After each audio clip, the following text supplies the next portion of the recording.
Hello, my name is Buki Fatona. I am a doctoral researcher at the University of Oxford.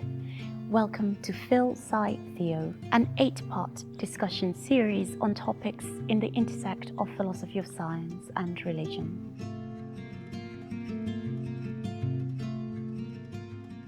Hello and welcome to Phil-Sci-Theo. With me is Professor Charlotte Sleigh, Associate Professor in the Department of Science and Technology Studies at UCL. She was formerly President of the British Society for the History of Science and also Professor of Science Humanities at University of Kent. Hello, Professor Sleigh. Thank you so much for joining us. It's a huge pleasure to be with you, Buki. Yes, and I'm going to kick off by saying I know you have a very impressive academic background and career. It would be great to ask what your current research interests are and also a little bit more about your background.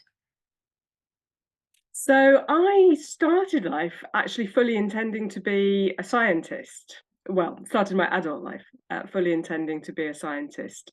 So I went off to university to study biological science with the aim of being something at the macro scale, perhaps a zoologist or an ecologist. But along the way, I got sidetracked by a subject at Cambridge called the History and Philosophy of Science. And in that component of my degree, we were asking all kinds of really challenging and interesting and important questions about how it is that we build scientific knowledge that we can trust, that has authority in the world. And before I knew it, that sidetrack had become the main path. And I went on to do a PhD in that and have kept going because it's fun. I still enjoy asking those questions. So my PhD was in the history of animal biology and natural history. And here's your word for the day. If you don't know it already, it was about the history of myrmecology. Myrmecology is the science of ants in particular, those little 6-legged critters that crawl around the spilled sugar in our cupboards. I sometimes introduce myself as the world's leading myrmecologist-ologist, someone who studies myrmecologists, confident in the knowledge that there is only one, or perhaps 2 or 3. I'm in the top 3. And that was a really interesting topic because I dug into how over the period of about 100 years, scientists approached ant colonies with very different sets of questions depending on what were the human preoccupations at the time. In other words, what they were looking for in the natural world, in the ant society, was shaped by the questions that people had about human behavior and human society at the time. And I was able to demonstrate that there were 3 quite definable phases where ants came to answer different questions for us scientifically. Not that they were doing bad science in any of those phases or making up the answers or just telling some kind of fairy tale, but they were looking through a different lens. Yes. A different lens to make sense of the natural world. And that sense of how science serves human interests and values comes through those profoundly human lenses is really at the core of all history and philosophy of science, or as the discipline is termed in my current department, science and technology studies. So I've kind of, gone on with those questions as my work has continued. I, just like my 18-year-old self, I continue to be easily sidetracked by new questions and new ideas. I've done quite a lot of work about the intersections between science and literature, how narrative forms our ways of knowing, how the questions of nature and of doing science are also pursued through literary forms, novels in particular, I guess.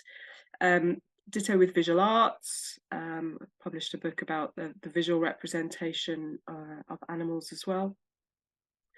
The literary stuff has also taken me in the direction of science fiction, which kind of increasingly seems an important and valuable way to me of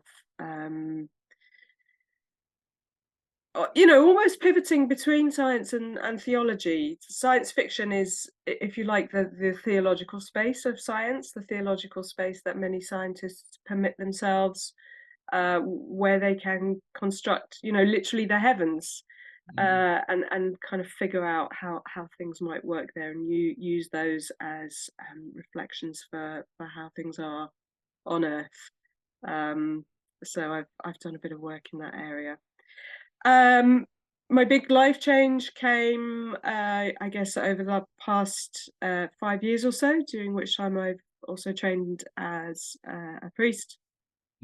And also during that time, since 2018 and the publication of the big IPCC report, the gravity of the ecological crisis has kind of rested more and more heavily with me, and my work has kind of increasingly turned in that direction. I kind of feel like it's all hands to the pump, whatever field of life we find ourselves in, to lend our skills, such as they are, to that cause is important. So the just to get right up to date, the most recent piece of work that I've had published is in a theology journal.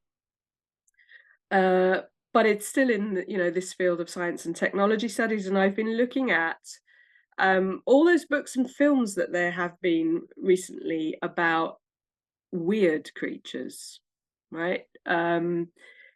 Fungi, lichens, octopi, octopuses, octopi, right? And the fungal connections between tree roots, and asking the question, why has that been so successful? Why now? What are these speaking to in readers and viewers, in terms of how we're trying to find our place, how we're trying to find meaning at this moment of ecological crisis, and using that as a way to kind of unpack the theologies that are needed for this moment, and how they may be happening in unexpected places, and outside formal religious settings. So yeah, a bit of a long ramble, but hopefully that gives you a bit of a sense of the trajectory of my interests. No, it's brilliant. It's a brilliant start, and it touches on a question I was going to ask about the relationship between science and religion. So I think you mentioned something about finding meaning by studying these origins of life and looking at connections fungi make and lichens. So I wonder if that is an area of connection between science and religion, because usually when we think about science, I don't think we think about it as a search for meaning, or do we? And is that what you're saying? An aspect, at least an aspect of science, is a search for meaning? Yeah, I think it's often unproductive to ask those questions about science and religion at too big a level. What is science? What is religion? Are they the same? Are they at odds? I think it's often more productive to kind of get down into the details of what we actually do, and then see what the connections are. I think the one of the stories that science has told, or some scientists, Western scientists, white scientists, have told about science over the last 150 years, is that it is different from the search for meaning, that we just get on and see what works. In fact, Harari, in his book Homo Deus, makes that claim very succinctly. I often use it in my teaching as a really good expression of the wrong perspective on science. But he puts it, he puts it really well in a nutshell. He says um, that we give up meaning in return for power. Mm. We don't expect to find any great meaning in the universe, but or in nature around us, but in return for that, the trade-off is that we can get nature, by the power of our kind of brilliant minds, to do the things that we want it to do for us. Now, my field, science and technology studies, or the history of science, really doesn't buy that claim at all. And every story that we find about scientists at work, we find that they are absolutely looking for things in the world and proceeding within science in a way that is absolutely infused with value and meaning. So if we look in the 19th century, we find the values of civilization and progress at the heart of everything that they do, with all the problems that those terms bring as kind of loaded, very often colonial terms, or modernity. Having technology, that technology is salvation. These there is always meaning and value invested in what we do, and very often, when we really dig down, quite mixed in in its quality, in its goodness. So yeah, I would argue, and those in my discipline would argue, that there always is meaning and value. I think what's really interesting about this this kind of new nature writing and ways of looking at nature is that it is moving away from that objectivizing view of nature that has marked the last couple of 100 years. Like, I am the scientist, and I look through my magnifying glass at these little ants, or nature or fungi or whatever, and I observe and I find the facts about it, and it is out there. And we're becoming interested in this literature, in the connections that tie us into nature. We are part of the same web. We can't separate ourselves from it as kind of the knowing subject looking at the object. We are part of it. And indeed, one of the arguments that I make in that article is quite a somber one. But if we think about evolutionary biology, going back to Darwin, that science is kind of premised on the idea of differential extinction, right? That's what drives Darwinian evolution. Unsuccessful individuals die out, and sometimes whole species die out, and that was kind of, that felt okay in the 19th century. Extinction was something that happened to animals or to plants. Yes. And now we're in a historical moment where we realize that could happen to our own species.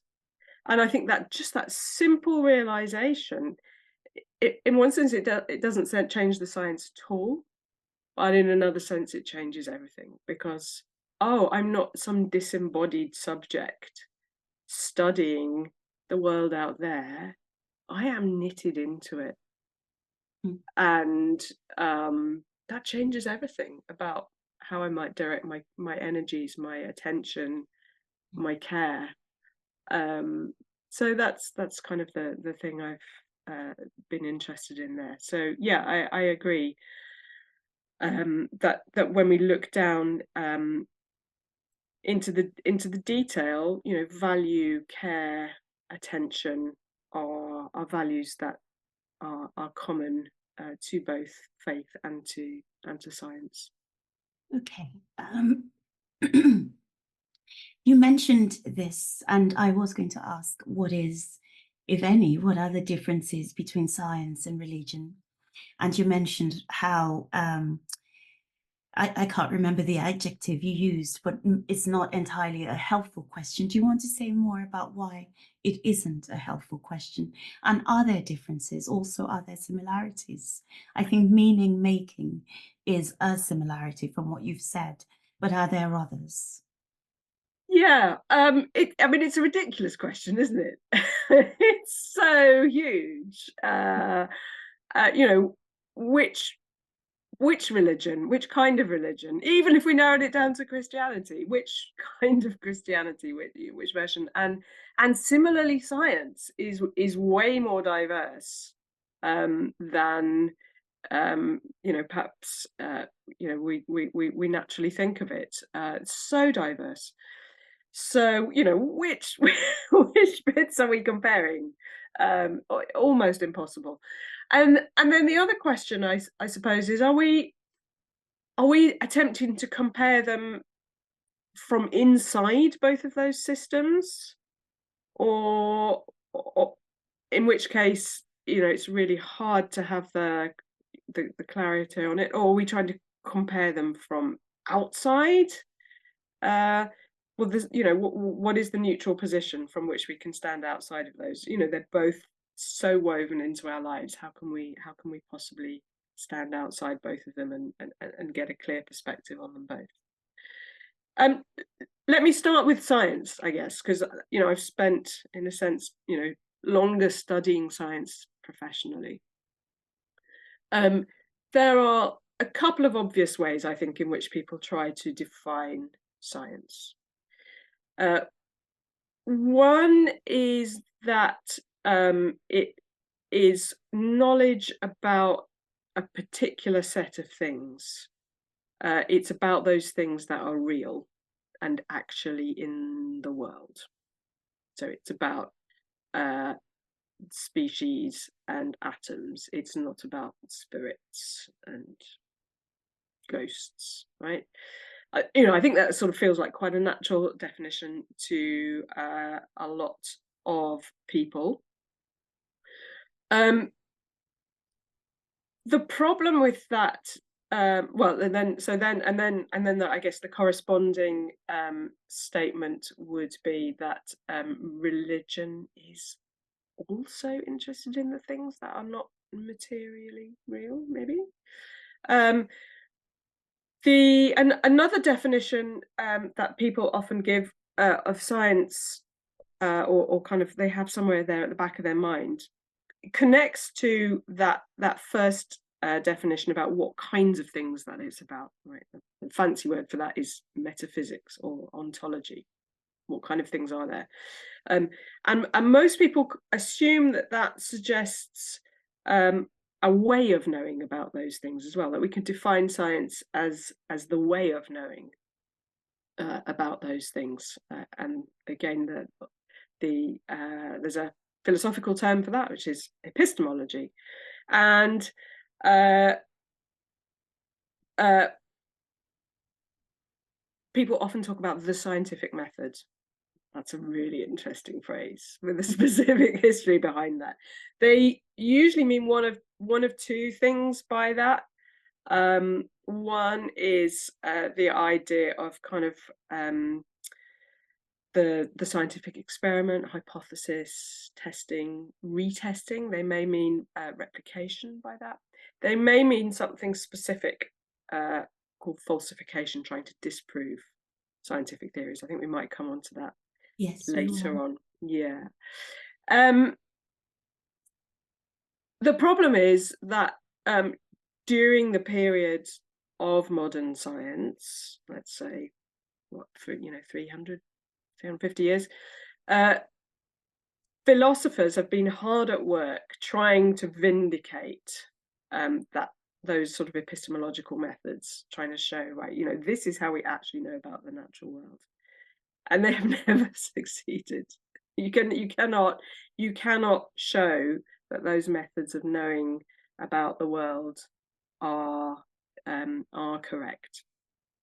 And worse than that, those metaphysical things that seem so obviously thingy to science, um, those are constructs. There is no such thing as a species. There is a kind of a constantly changing population with constantly changing genetic makeup.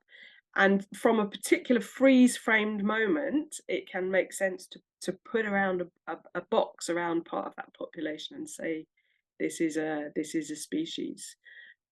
Even the genes that make up that genetic population, even those are constructs as well. Everything is in flux, and I'm more comfortable talking about the biological end of things, but there are philosophers of physics who have done similar work for physics. There's a great book called How the Laws of Physics Lie, which is a lovely kind of dual title, like this is the lie of the land, but also they're not true in the sense that we normally think. So I suppose in one sense, the logic of my argument is that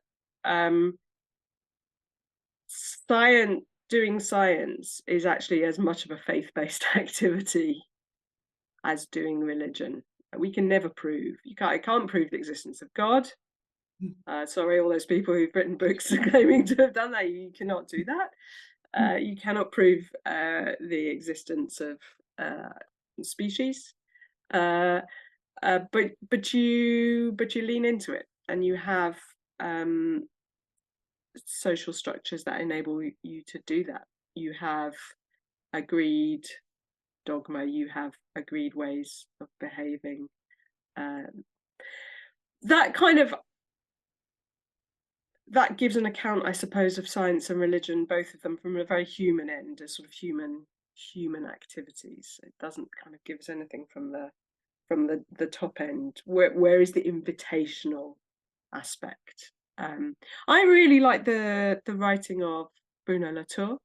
Yes. He's got a very short paper on science and religion, where he kind of flips around the way that people would usually define them. And he says that actually science is about enabling us to make contact with things that are far away and obscure. He says that, effectively, like think about CERN, think about all that infrastructure and all of the machinery and the traces, but also our trust in the scientists and the institutions and the paper that, eventually make that Higgs boson real to me as effectively I'm a member of the public when it comes to physics. Like, have I held it in my hand? No, of course I haven't. But there's this whole chain of intermediaries, priests of nature, as they're sometimes mischievously called, who have presented this to me, and I go, okay, right, yeah, I believe. And so he kind of presents science the way we normally think about religion. And then when he talks about religion, he's from a Catholic background himself.